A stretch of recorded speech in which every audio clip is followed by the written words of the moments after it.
বকেয়া ডিএ সংক্রান্ত ব্যাপারে এই মুহূর্তে বিগ ব্রেকিং আপডেট। বকেয়া ডিএ সহ 4 দাবি, আবারও মুখ্যমন্ত্রীর সঙ্গে বৈঠক শিক্ষক সংগঠনের। ডিএ নিয়ে কি বড় সিদ্ধান্ত সামনে এলো, সমস্ত তথ্য আলোচনা করব এই ভিডিওর মধ্য দিয়ে। Hello friends, welcome to my YouTube channel the web education. So friends, এই মুহূর্তে আপনাদের জন্য একটা বিগ ব্রেকিং আপডেট, সেটা হচ্ছে বকেয়া ডিএ সংক্রান্ত ব্যাপারে এর আগেও বিভিন্ন শিক্ষক সংগঠনের তরফ থেকে যে মুখ্যমন্ত্রীর সঙ্গে নবান্নে বৈঠক ঘটেছে এবং আবারও 4 দফা বা 4টি দাবি নিয়ে মুখ্যমন্ত্রীর সঙ্গে বৈঠক করতে চলেছে বিভিন্ন শিক্ষক সংগঠনের তরফ থেকে। তো ইতিমধ্যে আজকে যে বকেয়া ডিএ সংক্রান্ত ব্যাপারে একদিকে সুপ্রিম কোর্টে যেমন মামলার শুনানি, সেখানে যেমন রিপোর্ট পেশের ভিত্তিতে যে কমিটি রিপোর্ট গঠন করেছিল বা রিপোর্ট পেশ করেছিল, সেখানে যে তথ্য উঠে আসছে তার ভিত্তিতে গ্র্যানিন এড কর্মচারী থেকে শুরু করে পেনশনার, ফ্যামিলি পেনশনার, তাদের যেমন বকেয়া ডিএ কবে মেটানো হবে এই সংক্রান্ত ব্যাপারে আজ যেমন শুনানি চলছে, অপরদিকে এই ডিএ সংক্রান্ত ব্যাপারে রাজ্যের মুখ্যমন্ত্রীর সাথে আবারও বৈঠক করতে চলেছে শিক্ষক সংগঠন। তো কী কী তথ্য উঠে আসছে চলুন ডিটেলস আলোচনা করা যাক। এবং যারা চ্যানেল নতুন ভিউয়ার্স হয়েছেন অবশ্যই বলবো এই ধরনের গুরুত্বপূর্ণ আপডেট নিউজ তথ্য পাওয়ার জন্য অবশ্যই চ্যানেলটি সাবস্ক্রাইব করে পাশে থাকা বেল নোটিফিকেশন অন করবেন। তো দেখুন, সংবাদ মাধ্যমে যে তথ্যটা উঠে আসছে সেটা হচ্ছে, বলা হচ্ছে যে ডিএ সহ 4 দাবিতে মুখ্যমন্ত্রীর সঙ্গে বৈঠক চেয়ে চিঠি সংগ্রামী যৌথ মঞ্চের।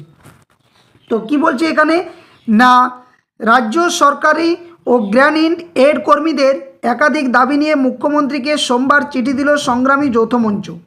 বকেয়া মহার্ঘ ভাতা মেটানো অর্থাৎ ডিএ মেটানো, সরকারি কর্মীদের মত প্রকাশের সুযোগ, এক্সটেনশন অফিসারদের বদলি নীতি এবং নতুন বেতন কমিশনের আওতায় বিশ্ববিদ্যালয় ও কলেজের অশিক্ষক কর্মীদের আনা, মূলত এই 4টি বিষয় নিয়ে মুখ্যমন্ত্রী শুভেন্দু অধিকারীর সঙ্গে বৈঠকের সময় চাওয়া হয়েছে বলেই সূত্রের খবর।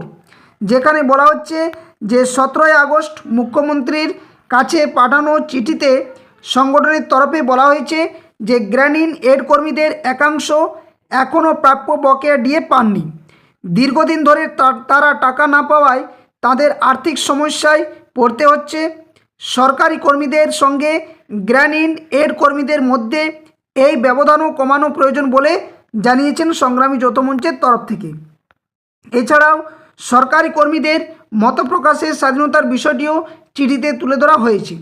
এই প্রসঙ্গে সংগঠনের বক্তব্য যে 1980 সালের ওয়েস্ট বেঙ্গল সার্ভিসেস অর্থাৎ duties, rights and obligation of the government employees রুলসে কর্মীদের রেডিও টেলিভিশন অনুষ্ঠানে অংশ, এছাড়া যে অংশ নেওয়া থেকে শুরু করে সাহিত্য বা বিজ্ঞান ভিত্তিক লেখা প্রকাশ ও সংবাদপত্র বা সাময়িকীতে যে লেখার ক্ষেত্রে নির্দিষ্ট নিয়ম সেটা কিন্তু রয়েছে।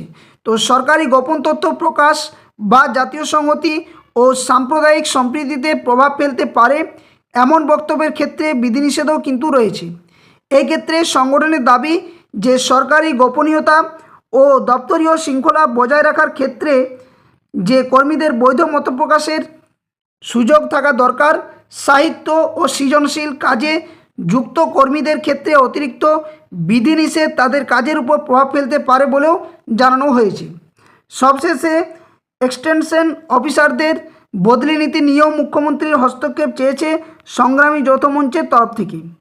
নতুন বদল নীতি বা বদলি নীতিতে 3 বছর পর বদলির যে বিষয়টি বিবেচনা এবং সাধারণভাবে একই পদে 4 বছরের বেশি না রাখার কথা বলা হয়েছে। বিশেষ পরিস্থিতিতে অবশ্য নিয়ম শিথিল করার সুযোগও রয়েছে।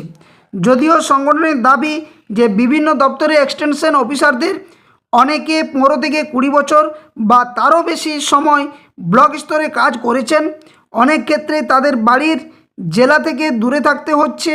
এই দীর্ঘ সময়ের পোস্টিংয়ের যে বিষয়টি সেটি মানবিক দৃষ্টিতে বিবেচনা করে বিশেষ করে নিজের জেলায় পোস্টিং, দুর্গম এলাকা এবং দীর্ঘদিন একই ব্লকে থাকা কর্মীদের ক্ষেত্রে বদলি নীতি কার্যকর করার দাবি জানানো হয়েছে। তো অনেকগুলো দাবি নিয়ে বিশেষ যে তথ্য সেগুলো কিন্তু উঠে আসছে শিক্ষক সংগঠনের তরফ থেকে বা সংগ্রামী যৌথ মঞ্চের তরফ থেকে।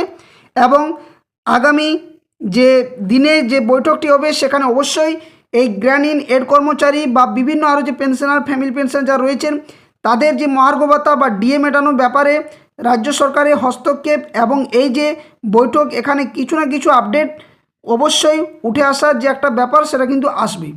তো এখন আজকে যে বকেয়া ডিএ সংক্রান্ত মামলা চলছে, সেখানে যেহেতু আজকে সুপ্রিম কোর্টের যে বিচারপতি মাননীয় সঞ্জয় করল মহাশয় স্যার, তিনি কিন্তু এরপর আগামী 22শে আগস্ট সম্ভবত তিনি কিন্তু অবসর নিতে চলেছেন।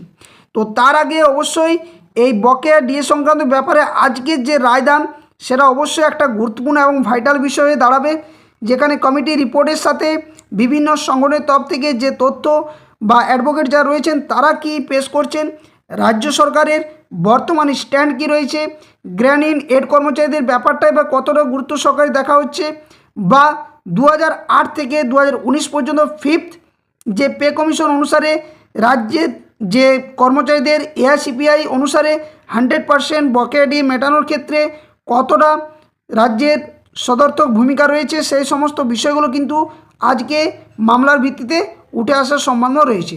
তো অবশ্যই মামলা সংক্রান্ত যদি কোনো আপডেট অবশ্যই আমরা পাবো, তো সেগুলো শেয়ার করার চেষ্টা করবো আপনাদের সামনে। তো এই মুহূর্তে যে এই যে সংগ্রামী যৌথ মঞ্চের তরফ থেকে যে চিঠি পাঠানো হয়েছে এবং যে 4 দফা দাবি সহ যে ডিএ সংক্রান্ত ব্যাপারে যে আলোচনা, সেটাও কিন্তু আগামী দিনে একটা গুরুত্বপূর্ণ সিদ্ধান্ত নিতে চলেছে। তো দেখা যাক এই দাবি সংক্রান্ত ব্যাপারে বা এই বৈঠকের ব্যাপারে কী কী তথ্য উঠে আসে। অবশ্যই খুব দ্রুত কিন্তু এই যে বৈঠক সেটা কিন্তু শুরু হবে এবং সেখানে কী কী তথ্য উঠে আসবে অবশ্যই আপনার সামনে সেগুলো শেয়ার করব। তো এই হচ্ছে গুরুত্বপূর্ণ আপডেট বা তথ্য যেটা আপনার সামনে তুলে ধরার চেষ্টা করলাম। ভিডিওটি ভালো লাগলে অবশ্যই ভিডিওটি লাইক করবেন, বাকিদের সাথে শেয়ার করবেন। আর যারা চ্যানেলে নতুন ভিউয়ার্স রয়েছেন অবশ্যই বলবো এই ধরনের গুরুত্বপূর্ণ আপডেট নিউজ তথ্য পাওয়ার জন্য চ্যানেলটি সাবস্ক্রাইব করে পাশে থাকবেন এবং ভিডিওটি লাইক ও বাকিদের সাথে শেয়ার করতে কেউ কিন্তু ভুলবেন না। তো ধন্যবাদ, জয় হিন্দ, সকলে সুস্থ থাকুন, ভালো থাকুন এবং আজকের কি আপডেট আসছে ডিএ কেস সংক্রান্ত ব্যাপারে অবশ্যই পরবর্তী ভিডিওতে সেগুলো নিয়ে আসার চেষ্টা করব। তাই সকলে চ্যানেলের পাশে থাকবেন। ধন্যবাদ।